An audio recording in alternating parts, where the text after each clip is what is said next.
Today on the 80 Brew, we're all about Burlington, baby, loading you up with a true taste of Vermont beer. Now, if you've ever tasted a Goodwater beer, you'll know that their inspired line of beers is unique, crisp, and fresh. Their smaller operation and unique taste for beer makes Goodwater a brew for any occasion.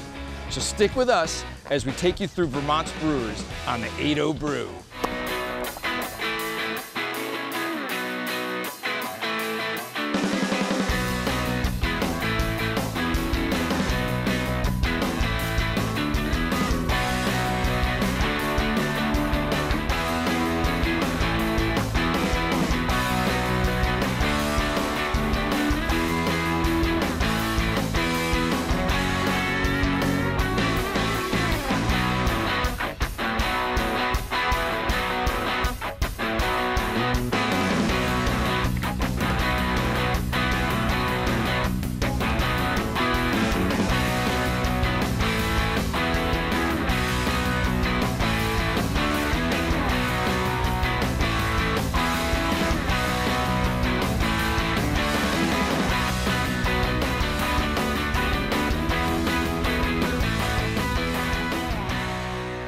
Just around the corner from Switchback Brewing Company is another great Vermont brewer.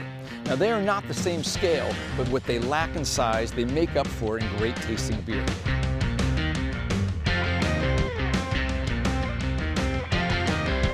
Goodwater Brewery is a true Vermont craft brewery and is the project of longtime Williston home brewer Marty Bonneau and his nephew Chris Capetz, who relocated with his family to Chittenden County from St. Petersburg, Florida. Goodwater blends classic beers with modern taste for a truly unique beer drinking experience.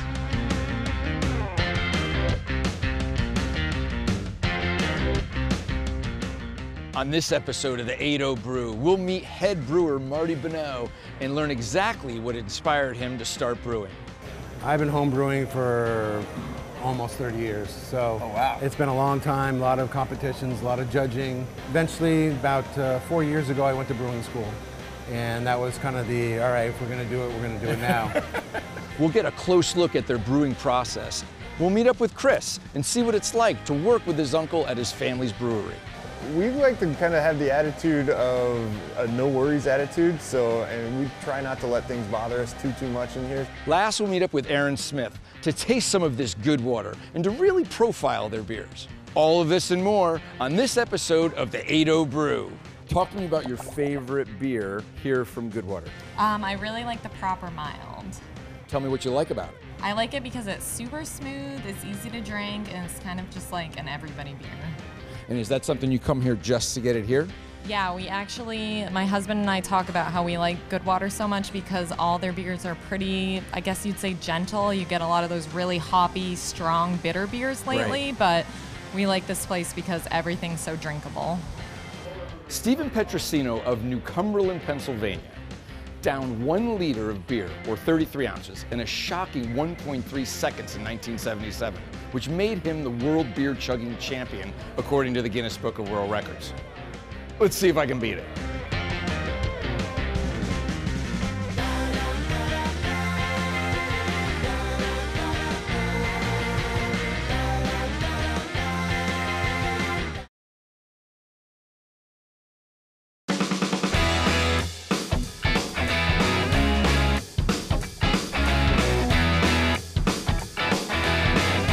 So we're at Williston, Vermont, here at Goodwater Brewery with owner, founder, master brewer. Is that what we want to call you? Sure. Marty Bonneau. Tell us a little bit about what's going on, Marty. Well, we're just finishing up a batch of hoppy cider pale today. And so we started this morning from cracking the grains and steeping those, getting them through a boil, and now when that boil is over, we're transferring out through a heat exchanger and putting it in with some yeast, nice cool temperature over there in the cellar. Nice. And so at the end of the day today, that will be complete? Yes. Or then it goes into like a waiting period? It'll be about 21 days before it's fully done and packaged. Comes to fermentation? That's that the right, word? yeah. So Nice. it's gonna make love with the yeast and then make some alcohol and some CO2. And Where did this all come from? In other words, like the place or facilities and all that? My wife and I live here in Williston, so we wanted to do something close to home, and it was a great spot when we looked at all the demographics. It's just a really fun and upcoming town. It's close to Burlington, but it's not too congested with breweries. So it sounds like you got the logistics of it down. What about passion of it? Where did that come from? Like wanting to start this business? I've been home brewing for almost 30 years, so oh, wow. It's been a long time, a lot of competitions, a lot of judging. Eventually, about 4 years ago, I went to brewing school, and that was kind of the, all right, if we're going to do it, we're going to do it now. Tell us about the name, Goodwater Brewery.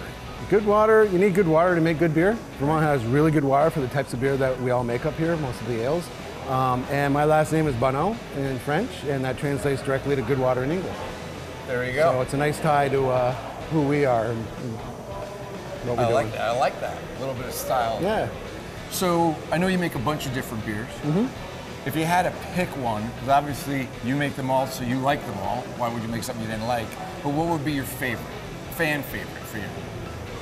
Sometimes I kind of bounce between one or the other. Right now I'm kind of really enjoying the Hop Collusion IPA. It's got a nice citrus bite to it, and it's really nice and fresh. That's one of our newer beers, but I'd say basically the hoppy side of pale is my fallback all the time. It's a great, easy-going pale ale with a little bit of a hop finish, not too big. It's got a little bit more of a malt background, so it's well balanced and crisp. So year and a half into this whole thing, where's distribution line? Right now, distribution statewide in Vermont. And so we're doing a lot more this year with retail with our cans. We do a variety of 16-ounce 4-packs of typically 4 or 5 of our beers at a time. The rest of the beers you can get here in the tasting room, either by the growler to go, cans to go. We do flights and pints here. And then we provide kegs throughout the state as well to different restaurants and bars. So you're both bottling it, canning it, and barreling it, kegging it, barreling it. Yep. Excellent. Cheers, man. Cheers.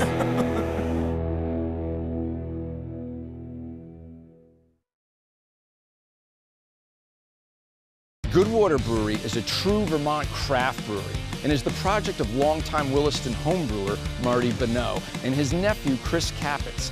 All right, so moving along, still here at Goodwater Brewery, talking to Chris Capetz, who's the, we like to call him the owner, brewer, janitor, cashier guy. A little bit of everything here at Goodwater. Do it all. A little bit of everything for sure.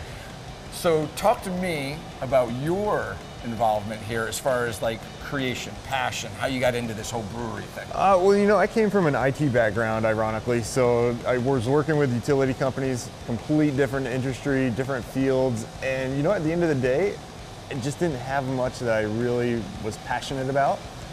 Beer's always been kind of a hobby and a passion, and I was looking for a little more job satisfaction, if you will, and you know, living the American dream, the small business, though, working for yourself. LTD. Yeah, I mean, your fate's in your own hands a little bit, so to speak. So as far as in the brewing end, so if you were like an IT computer guy, were you brewing like at home? Like it was actually Marty that taught me to home brew, and I've been doing that for quite a few years. So it was, again, more of a hobby than anything else, and I'd have my buddies over to drink beers and stuff, but you know, for me, it was just base knowledge of the brewing process. Marty's definitely more of the brewing technicality and you know, recipe creation, development, that kind of stuff. But so these big, what are these called? The vats? So we got the fermenters here. So this is everything on this side is going to be our cellar that we're walking through right now. So anything with a cone-shaped bottom like that is going to be a fermenter. Okay. These in front of us right here are 40-barrel fermenters. So we're a 20-barrel brew house. So that means we're brewing 2 times to fill up one of these fermenters. Okay. So we're actually just finishing transferring beers right now. The second batch going into one of our other 40-barrel fermenters of our hoppy cider pale. And these guys sitting here for how long? It's anywhere from 2 to 3 to 5 weeks, depending on the beer. I mean, every beer acts a little bit different. Whether you're doing a lager, you're doing an ale, you're doing a different Kolsch beer. So they're, depending on the recipe, they're all going to be slightly different. Our average is 3 weeks, though. I mean, I laugh about it and say, what's your favorite? I already hit Marty up and found out what his was. What's your favorite beer to make and to drink? Right now, the favorite one of mine that we're making is our Hop Collusion, our standard IPA. Okay. To me, it's just an easy drinking, anytime beer for me. It's the one I've been drinking the most of lately. So we were just talking a little bit about experimenting and some of the different beers that you make and how you get to that. Tell us about this unit then. Yeah, so this is our Simcoe system. So it's our pilot system, basically. We've got, you know, it's a miniaturized version of our big brewing house. So we've got everything from a hot water tank to a mash tun to a boil kettle, and we'll play around on it. I mean, this is where we're going to try new recipes. We're going to tweak this and that, and you can get a good repeatable process before you commit to a full batch of beer. What's the time frame in order to get something to come out of something like this? You know, ironically, it's about the same amount of time for us to brew 10 gallons of beer on here as it is 20 barrels of beer on the big system, because the brewing process is the same, regardless of scale. I mean, so it doesn't transfer as long, it doesn't take as long to heat up, but again, it's relatively close. Is this something somebody might have like at their house then? Yeah, you can definitely buy this as residential equipment. It's for a committed home brewer because it's not cheap, but it's definitely something that is out there and available. Chris, thanks again, man, for a little bit of education on what goes on here at Goodwater Brewery. We're going to be right back with Aaron. Stick around with us here on the 80 Brew. All right, so here at Goodwater, we got some other customers that kind of wandered in the place. We got Megan and Chris with us. Megan and Chris, where are you guys from? Hollis, Maine. We were here about a month ago for our anniversary. We were camping up in Northeast Kingdom. We picked up a 4-pack of Strange, which is what I'm drinking, at a local store, the only store for miles. And it was really great. And so we decided to swing through here on our way to Burlington. So when you showed up here on site, were you surprised with the facility and like what it looked like? Were you expecting something like in somebody's garage, or what were you thinking on your mind? No expectations, so pleasantly surprised when we got here. Clean, brand new facility. Yeah, Did you realize the place has only been here for a year and a half? No, but it makes it, it's beautiful. Yeah. It's really nice.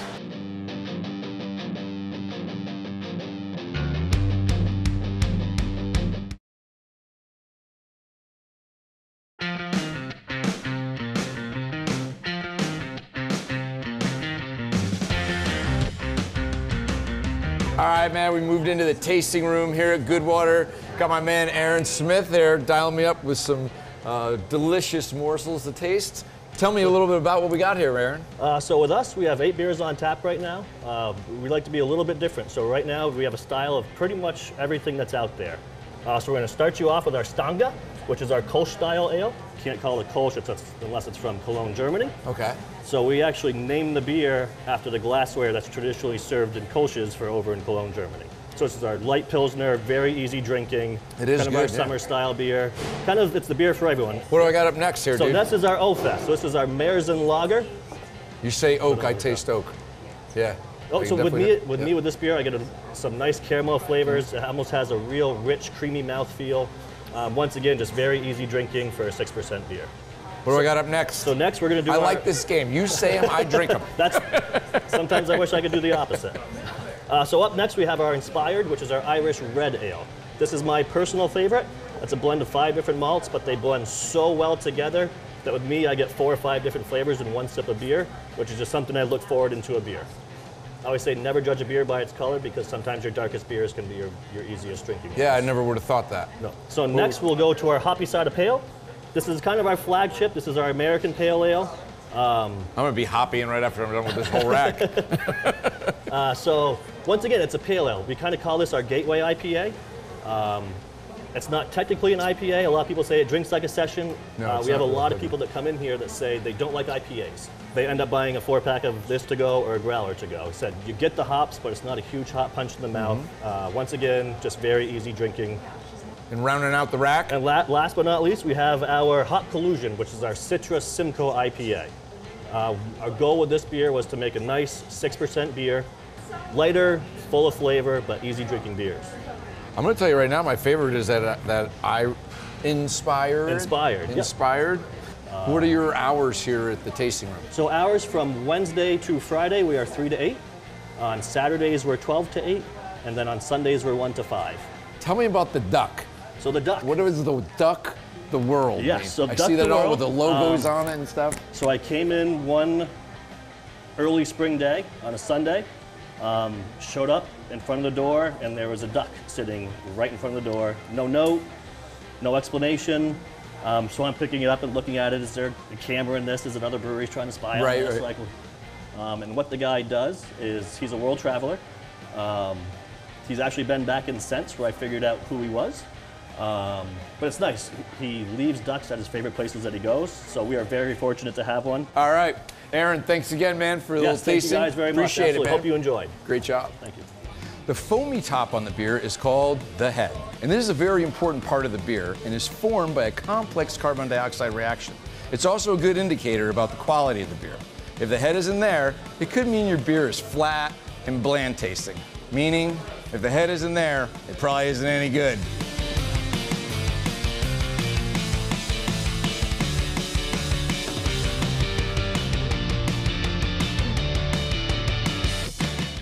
Coming from a large operation into a smaller setup like this puts a lot of perspective as to how hard these guys work at Goodwater to get their beer tasting as good as it does. Making beer is an art. You've either got it or you don't. And the folks here at Goodwater, well, they got it. It was great meeting Marty Bonneau to learn his story and the story of Goodwater. Chris gave us some great insight as to the family aspect of this operation and most importantly, how they've made this whole thing work together. And the taste and the flavor profiles of Goodwater are very unique and interesting. We got to find out exactly what they mean by the classic beers with modern taste. So thanks for sticking with us on the 8-0 Brew. We hope you learned something about these Vermont craft brewers and wet your whistle with some excellent tasting craft beers. So here's to nights that we will never remember with friends we will never forget. Cheers. Just around the corner from Switchback Brewer Company, one more time. Goodwater Brewery, just around the corner from Switchback Brewery Company is another great Vermont brewer. Whatever you say, Dave. Dave, Steve, Mark, doesn't matter. Oh, I was gonna I'll get the Steve later. All right, man, here we are at Goodwater Brewing with, let me start again. Goodwater Brewery. Brewery, what do you want?